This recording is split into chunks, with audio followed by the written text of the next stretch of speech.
Okay. Uh, Okay, Hello. cool. Yeah. Yeah. All right. So I think we can get started. Awesome. Well, Akshay, thank you for joining Anablock podcast. You are founder of Cloobot. Very interesting concept. I had a little bit of time to kind of play around with a few things, review a few things. Would love to learn more. But we would love to chat a lot more about the product and its features and so on. But at the same time, maybe let's start off with, can you tell us a little bit more about yourself, specifically, uh, what's your background, where you're based and things like that. Thank you. Sure. Sure. So thank you for inviting me for this podcast. So quick background. So we are three co-founders of Cloobot Inc.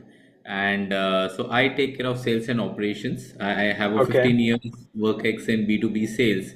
I was in manufacturing earlier with the engineering background, and then moved into consulting with Marsh and McLennan, and did that for several years. And last role I was heading India operations for a tech startup called Global Inc.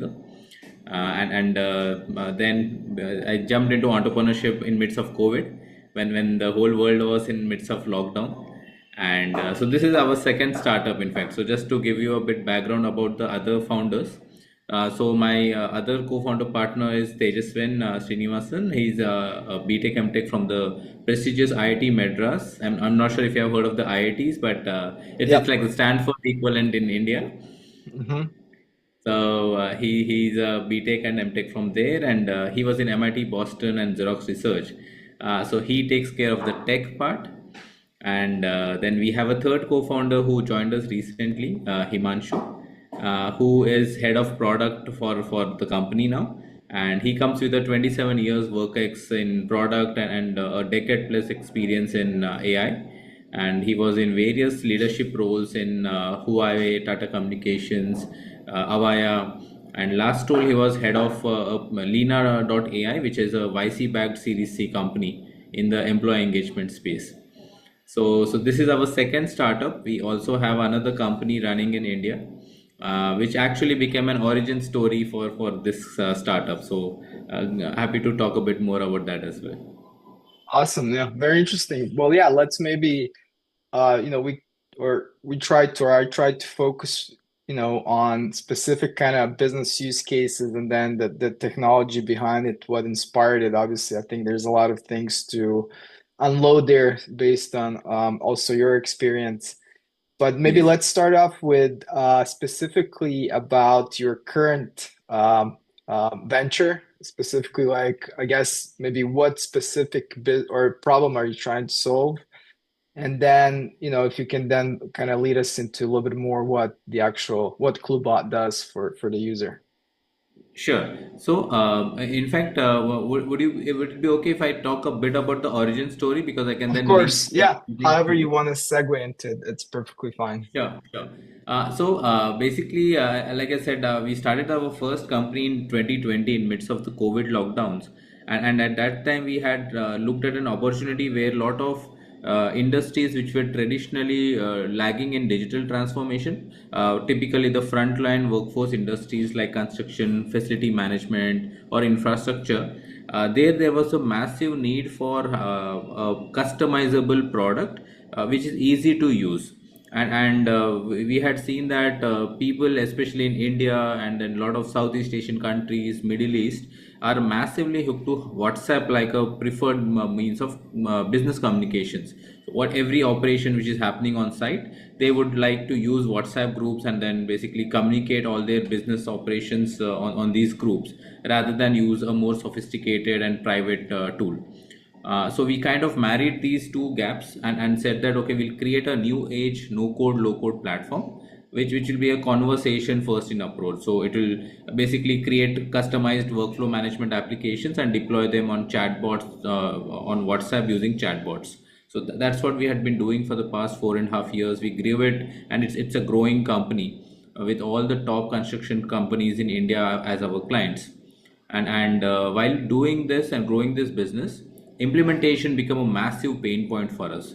So every time we onboarded a new client, We had to understand their business, understand their requirements, their processes, and then have a dedicated team which would sit with these clients and then use our no code framework to then create these customized applications for quality, for safety management, and so on and so forth. Essentially around these site management related aspects.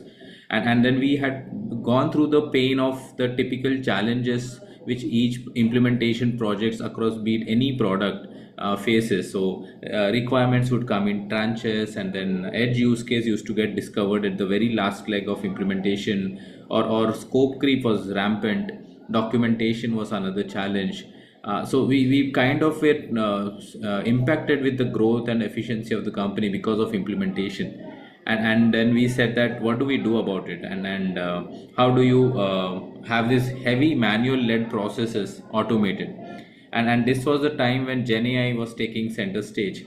And we said that this technology looks to be very cool. It's an human equivalent of what what our team is doing. And that's when we said that why don't we look at using Gen AI to automate that entire implementation process.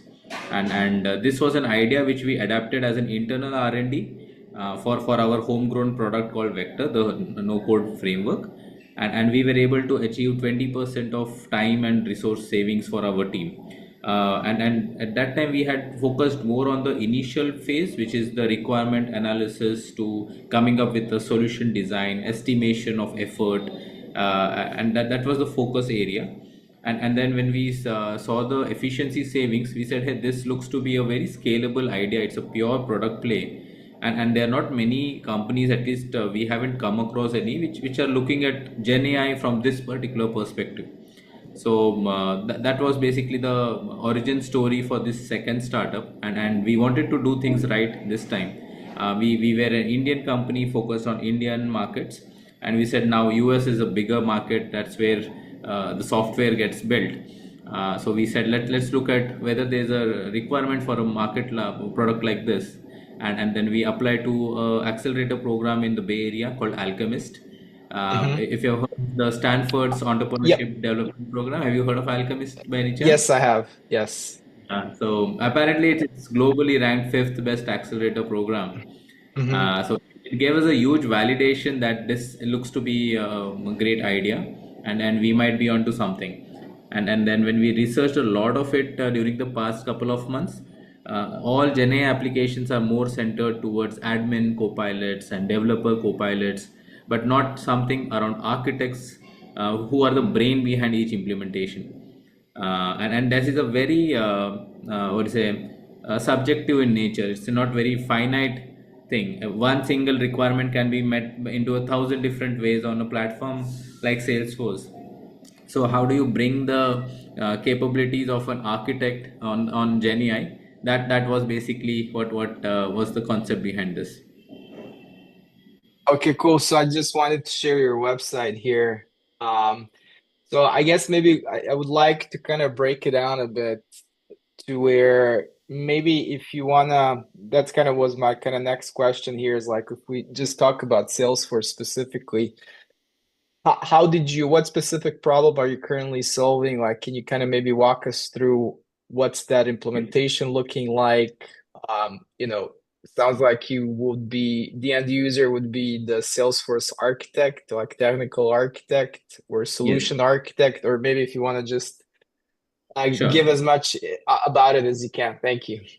Yeah, sure. So if you see the partners below, these are all Salesforce implementation partners and SIs.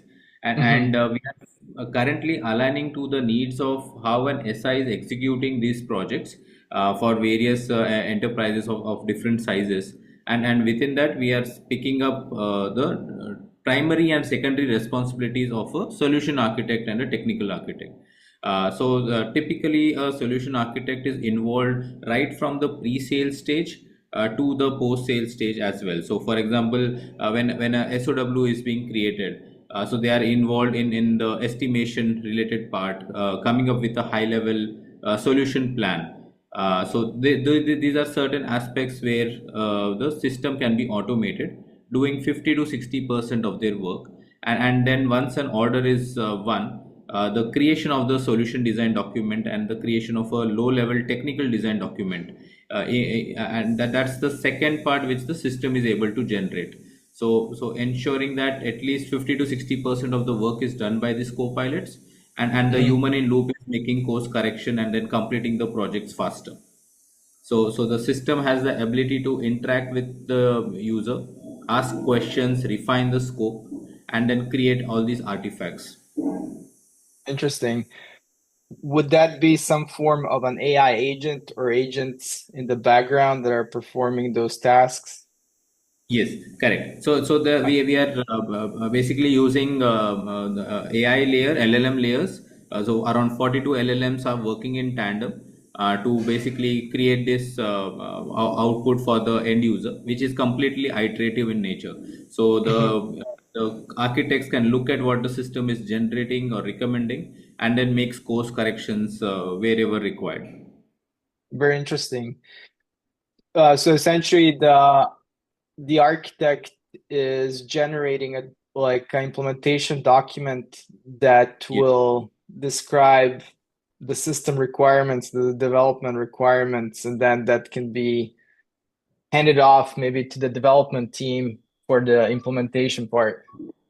Absolutely. So I can maybe just pull out one small screen to talk Sure. about what specific aspect the system is able to generate. So I'll just share my screen with this particular slide. Okay. Uh, is the slide visible?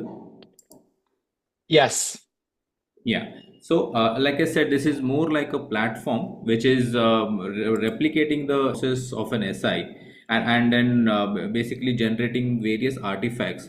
So, right from the pre-sale stage, where the system has an ability to create the BRD, to the SOW stage, we're specifically focusing on roles or function or output which a architect is generating, to Hmm. then creation of high level solution design, low level technical design documentation, and also extend this to epics with user stories and the pseudocode. So these are the various artifacts or outputs which the product provides for the respective roles, and making the entire implementation at least 4 times faster.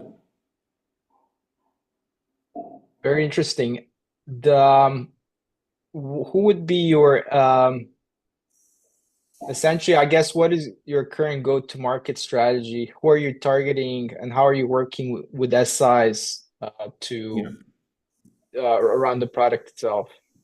So our approach has been that we are consciously looking at the mid-sized SIs, which are running a lean team, are working on a lot of fixed price projects, and the idea is that to support them, and then it also extends to a lot of these boutique consulting firms, which are running like a 10 to 50 member team, and trying to support them with AI enabled service layer, so that with less resources and less time they are able to execute projects faster, and are able to pass on these benefits to their clients for a faster time to value. Got it. So your tool would be used by the actual um, um, SIs specifically when they're working with their clients, Yes. and it will essentially be like augment some of the human involvement or tasks that are required for each implementation. I'm wondering, does their client, essentially the Salesforce user, have any sort of interaction with your system at all, or essentially do they even know it exists, or do you have any Yeah. sort of I guess go-to-market strategy around maybe launching it further, not just to SIs? Yeah, absolutely. So that's a very brilliant question, and that's something which we have been discussing internally. So because we are in an MVP stage, and the idea is to get the product right, it has to deliver value. And now Mhm. we are at a stage where the building blocks have been put in place for it to generate all these artifacts and the outputs which you see on the screen. And then what we are doing is validate it with these SI partners to say that okay, what was the output which humans had generated in a typical project, versus what the AI has created. So something which would take weeks or months together, the system is able to generate in a few minutes, and then basically iterate on. And but the quality should be better. So we are trying to work on getting the product at least 60% of human output quality. And then once this is better, we are trying to figure out if we can then launch it directly to the SMBs, who may have maybe one person as a solution architect and one person as a functional consultant, and then they will be able to have at least the out of the box setup done without the need of a large team or a third party implementation partners. But that is something which is a long term dream. But SIs typically is what we are currently focusing. But when as the product matures further on, then internal teams within an organization can also use it as think of it like an implementation out of the box Got kind it. of thing. Okay. So let me ask you this. So my company, we are actually a Salesforce partner, technically a consulting partner or an SI. So I'm wondering, let's say we're working with a healthcare provider that we just got a request to implement Health Cloud and maybe like Experience Cloud or Experience Sites, something like that. Can you maybe walk me through, obviously not on a super like granular level, but just overall like steps, let's say, and I have, you know, subscribed to your product, I'm using your product, like what will be the actual workflow between me getting that initial customer and then now working on the implementation where I need to figure out all of my technical designs and stuff like that? Yeah, yeah. So first thing is that you upload the BRD document into the system, and the system is capable of having multiple modes of And can information. you, just for some maybe audience members who are not as familiar with BRD, can you just describe that a little bit and what it stands for?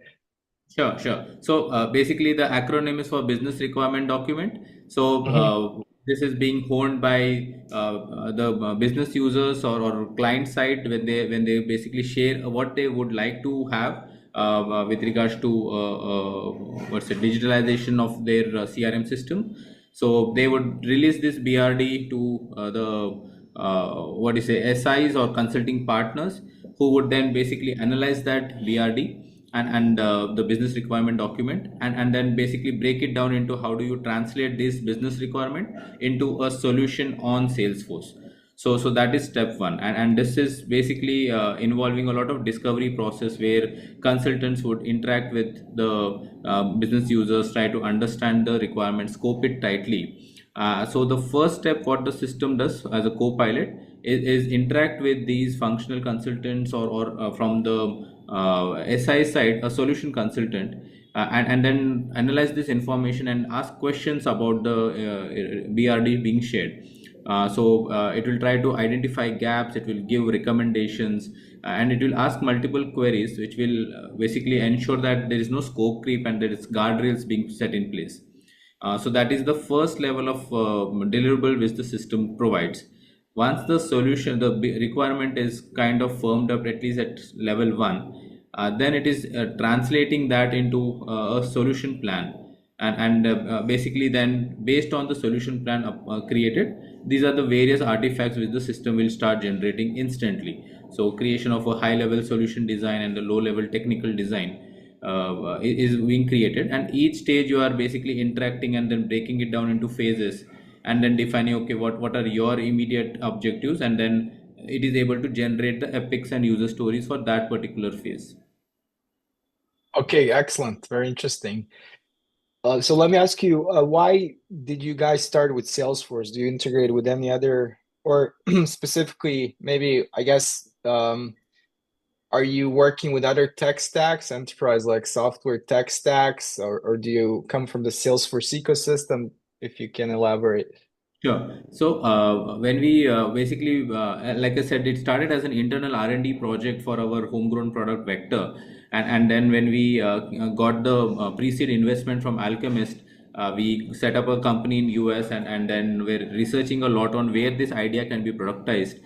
So we researched other products like ServiceNow, SAP, Dynamics 365, NetSuite, and we found the ecosystem of Salesforce to be the most open and forthcoming. It was a very vibrant community. So for any startup, it needs immediate validation and some response from the what's it, the ICP which we are trying to target. And we found there, so there were two parameters for selecting Salesforce. One was the degree of complexity vis-a-vis an ERP. CRM would be a smarter choice to basically don't take on an elephant directly. You pick a smaller animal, and within that we found that Salesforce is the most promising product ecosystem where we can productize this idea, work partner with various SIs, and then build a product which is going to create value for them and generate a lot of time and efficiency savings. So that was basically the reason. So we looked at HubSpot and Zoho and other Mhm. products, but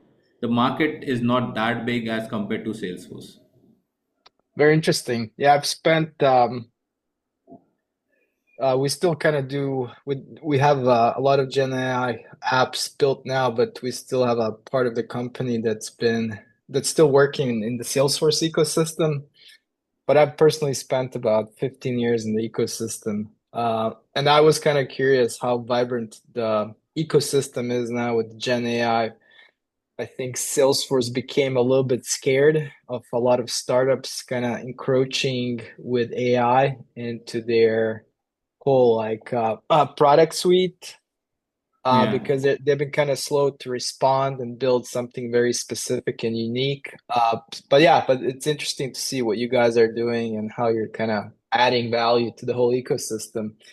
Yeah. How do you, so it sounds like you're primarily focused on the US market right now. So how does your pricing work? If you can walk us maybe through that, or Sure. if, yep. Sure. So the idea is that since we are focused more on supporting the solution architects and technical architects, and they are Mhm. not as large in numbers as developers or admins. So the idea was that instead of having a per user based pricing, we will look at a project based pricing, because some of the projects the SIs may not want to involve a product like this. They may already have pre-created templates as well, and so for various reasons we thought that if you have to look at project based pricing, we can maybe look at the number of pages or inputs being fed into the system as a Mhm. metric for charging this. So for example, if a small project has say 25 pages of BRD document, and then we quote say $25 per page as a price, so that would be a price. So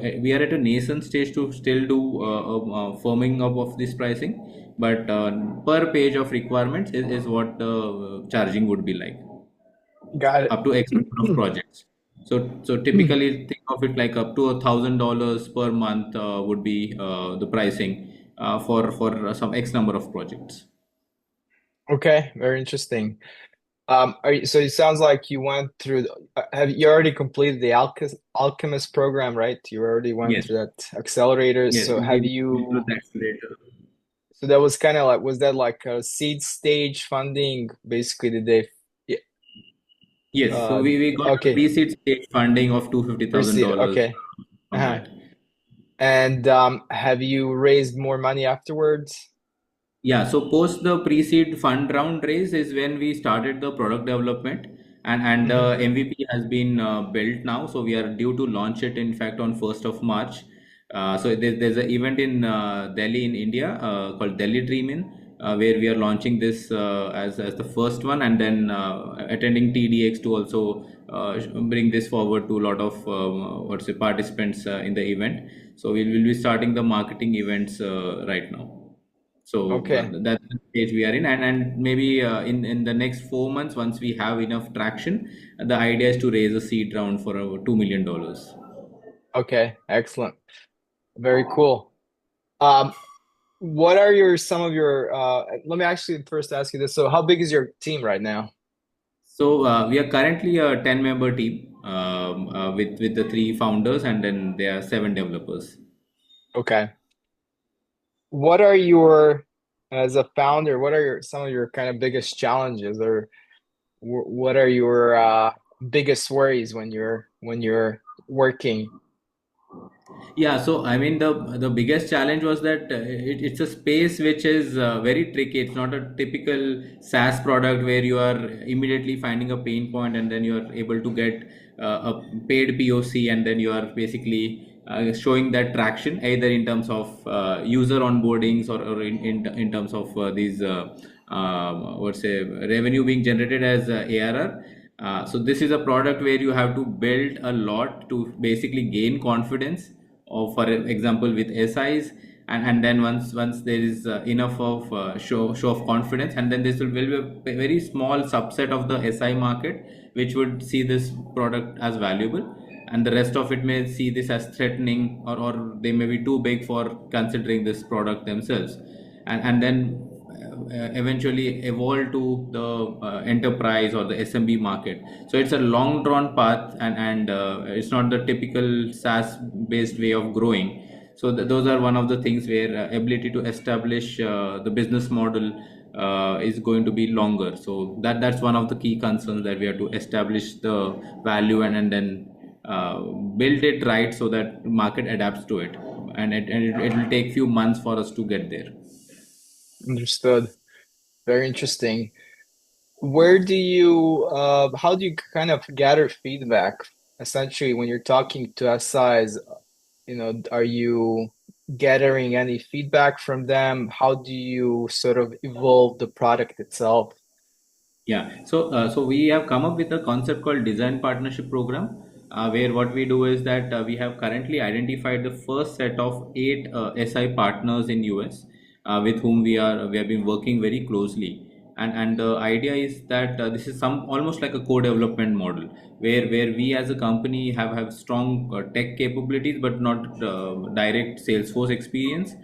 So we are getting exposure to real Salesforce project through these SI partners, and on other side we are offering this product to them at a very what's it, the founder pricing, which is heavily discounted, so that they get a product which will create competitive advantage for them, and they'll be able to deliver projects faster. So it's like an accelerator for these organizations, so creating a win-win model, and in the process getting to fine tune the product. So we are identifying their older projects, and then looking at the input, and then generating an output which is being compared by the team there, and then the delta which is identified is then getting yeah, what's it, bridged, so that it is becomes better and better. Got it. Historically, most of the startups have to pivot or end up pivoting. I think a great example would be Slack, where they have started as like, what was it like building or developing games or platforms from games, and then obviously they went to kind of more communications sector. Yeah. So I'm wondering, obviously this is your second startup. Like, at what point or when do you know you kind of have the um, right concept, the right idea that the users are responding to? Like, because Absolutely. obviously it's in some cases you can spend months and put in, you know, tens of thousands of dollars into marketing. You might get some traction, but it won't, convert into actual subscriptions or into an actual revenue model where you can make profit out of it. I guess Yeah. what are your thoughts? So interestingly, I think was it Slack or Monday.com, where Mhm. they had this internal tool for communications. I'm not really sure if it was either of these two, and then Slack. there Yeah. it was Slack, right? Yeah. Yeah. So Slack.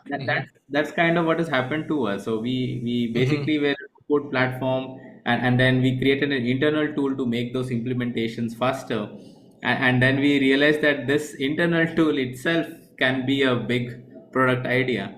So one of the measures which we see is basically, can it be a complete pure product play? With no code platform, we only got response from the market when we were building entire end to end. So we were taking up the responsibility for the customization, and that's a completely what's in, not a great way to scale any business. So that was one measure, that is this product Ba- something which we Basically, if you were the end user of your product, is yes, that correct. So, for example, the okay? construction Uh-huh. sector. So So they wanted our product because it was easy, it was configurable, but they didn't want to own up making those changes themselves. I They see. would Yeah. basically depend on us to do everything. So that's where we had to maintain this implementation teams in house, and then we had implementation partners to support us. Hmm. It's a product come services play, which is not scalable by any chance. So the first one was, is there a potential for a pure product play?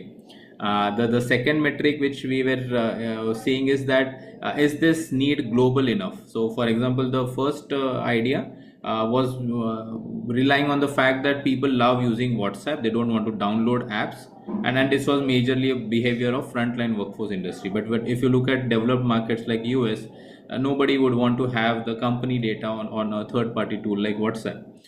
So it was a very localized problem in geographies which are not developed, what's it, not tech first.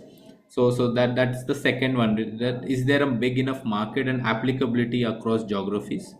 The third one is that, is the pain big enough that people will be willing to pay for it? So these are the three metrics which we basically used when we looked at. So while we are running the first company still, but think of this that it's more of a pivot, because now this is that's a services company and this is more of a product company. Understood. Excellent. This is a very interesting concept. Very interesting, I think, product overall. And I wish you definitely all the best. And I'm hoping to meet you when you're here in San Francisco. Um, so thank you very much for being my guest today. We're gonna share in the description on our YouTube channel, and then also in all the different like podcast apps, more about the product, the links where they can find you, where they can find the actual app itself. And thanks again, Akshay, for being on Anablock podcast. Absolutely. So the product is not yet generally available. Like I said, it is being Oh, I due to see. launch Yep. first March. But there's a wait list. I mean, there's a page where you can book a demo, and we'll be giving personalized attention to the initial set of users. And all our design partners have already validated the product and are loving it. So I can assure you that this is going to save massive amounts of time for all the SI partners with whom we are working. Awesome. Thank you.